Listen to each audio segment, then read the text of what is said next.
بسم اللہ الرحمن الرحیم۔ خطبہ نمبر 40۔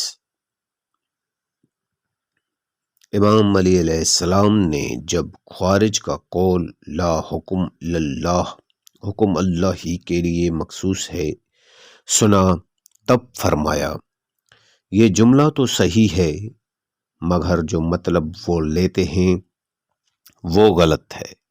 ہاں بے شک حکم اللہ ہی کے لیے مخصوص ہے، مگر یہ لوگ تو یہ کہنا چاہتے ہیں کہ حکومت بھی اللہ کے علاوہ کسی کی نہیں ہو سکتی، حالانکہ لوگوں کے لیے حاکم کا ہونا ضروری ہے، خواہ وہ اچھا ہو یا برا۔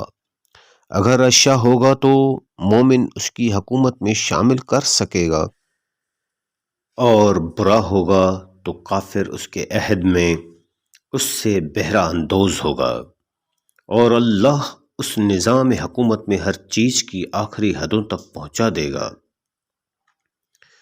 اسی حاکم کی وجہ سے مال، خراج و غنیمت جمع ہوتا ہے، دشمنوں سے لڑا جاتا ہے، راستے پرامن رہتے ہیں، اور قوی سے کمزور کا حق دلایا جاتا ہے، یہاں تک کہ نیک حاکم مر کر یا معزول ہو کر راحت پائے، اور برے حاکم کے مرنے یا معزول ہونے سے دوسروں کو راحت پہنچے۔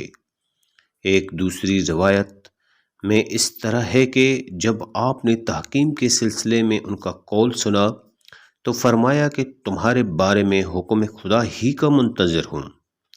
پھر فرمایا کہ اگر حکومت نیک ہو تو اس میں متقی و پرہیزگار اچھے عمل کرتا ہے، اور بری حکومت ہو تو بدبخت لوگ جی بھر کر لطف اندوز ہوتے ہیں، یہاں تک کہ ان کا زمانہ ختم ہو جائے اور موت انہیں پالے۔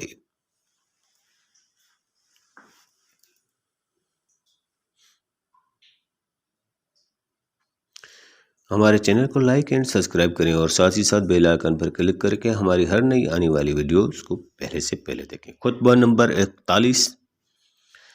امام علی علیہ السلام فرماتے ہیں کہ وفائے عہد اور سچائی دونوں کا ہمیشہ ہمیشہ کا ساتھ ہے، اور میرے علم میں اس سے بڑھ کر حفاظت کی اور کوئی سپر نہیں۔ جو شخص اپنی باز گشت کی حقیقت جان لیتا ہے وہ کبھی غداری نہیں کرتا، مگر ہمارا زمانہ ایسا ہے جس میں اکثر لوگوں نے غدر و فریب کو عقل و فراست سمجھ لیا ہے، اور جاہلوں نے ان کی چالوں کو حسن تدبیر سے منسوب کر دیا ہے۔ اللہ انہیں غارت کرے، انہیں کیا ہو گیا ہے؟ وہ شخص جو زمانے کی اونچ نیچ دیکھ چکا ہے اور اس کے ہیر پھیر سے آگاہ ہے، وہ کبھی کوئی تدبیر اپنے لیے دیکھتا ہے؟ مگر اللہ کے اوامر و نواہی اس کا راستہ روک کر کھڑے ہو جاتے ہیں تو وہ اس حیلہ و تدبیر کو اپنی آنکھوں سے دیکھنے اور اس پر قابو پانے کے باوجود چھوڑ دیتا ہے، اور جسے کوئی دینی احساس صدے راہ نہیں ہے وہ اس موقع سے فائدہ اٹھا لے جاتا ہے۔ اس چینل پر نئے آنے والے لوگوں سے التماس ہے کہ ہمارے چینل کو لائک اور سبسکرائب ضرور کریں۔ خطبہ نمبر 42۔ امام علی علیہ السلام نے فرمایا اے لوگو، مجھے تمہارے بارے میں سب سے زیادہ دو باتوں کا ڈر ہے، ایک خواہشوں کی پیروی اور دوسرے امیدوں کا پھیلاؤ۔ خواہشوں کی پیروی وہ چیز ہے جو حق سے روک دیتی ہے، اور امیدوں کا پھیلاؤ آخرت کو بھلا دیتا ہے۔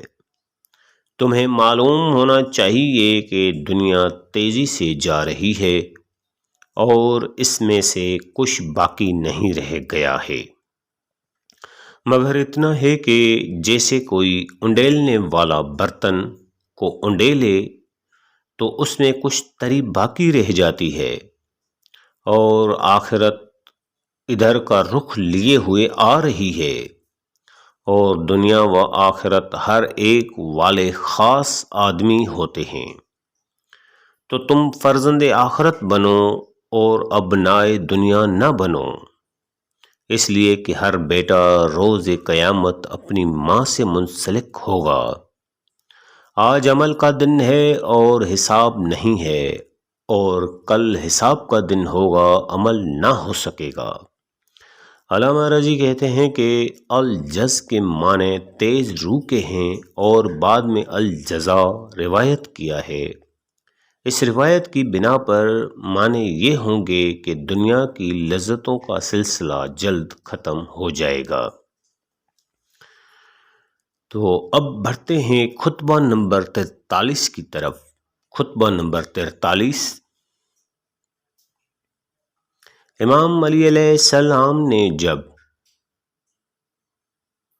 جریر ابن عبداللہ بجلی کو معاویہ کے پاس بیعت لینے کے لیے بھیجا تو آپ کے اصحاب نے آپ کو جنگ کی تیاری کا مشورہ دیا، جس پر آپ نے فرمایا میرا جنگ کے لیے مستعد آمادہ ہونا، جبکہ جریر ابھی وہیں ہے، شام کا دروازہ بند کرنا ہے، اور وہاں کے لوگ بیعت کا ارادہ بھی کریں تو انہیں اس ارادہ خیر سے روک دینا ہے۔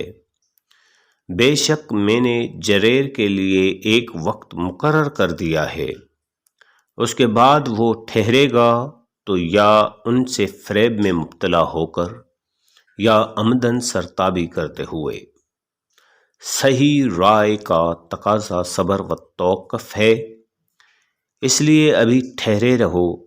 البتہ اس چیز کو میں تمہارے لیے برا نہیں سمجھتا کہ در پردہ جنگ کا ساز و سامان کرتے رہو۔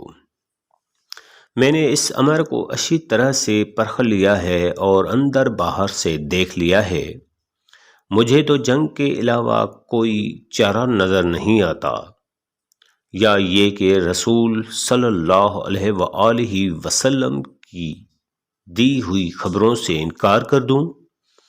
حقیقت یہ ہے مجھ سے پہلے اس امت پر ایک ایسا حکمران تھا جس نے دین میں بدعتیں پھیلائیں اور لوگوں کو زبان طعن کھولنے کا موقع دیا۔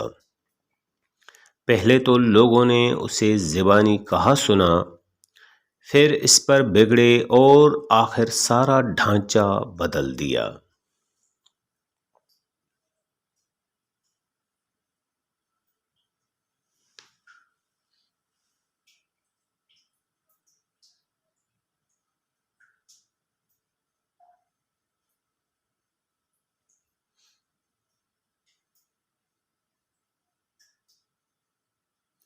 کتاب نہج البلاغہ، جس کے مؤلف ہیں محدث کبیر علامہ سید رضی شریف، مترجم قائد ملت جعفریہ علامہ مفتی جعفر حسین مرحوم۔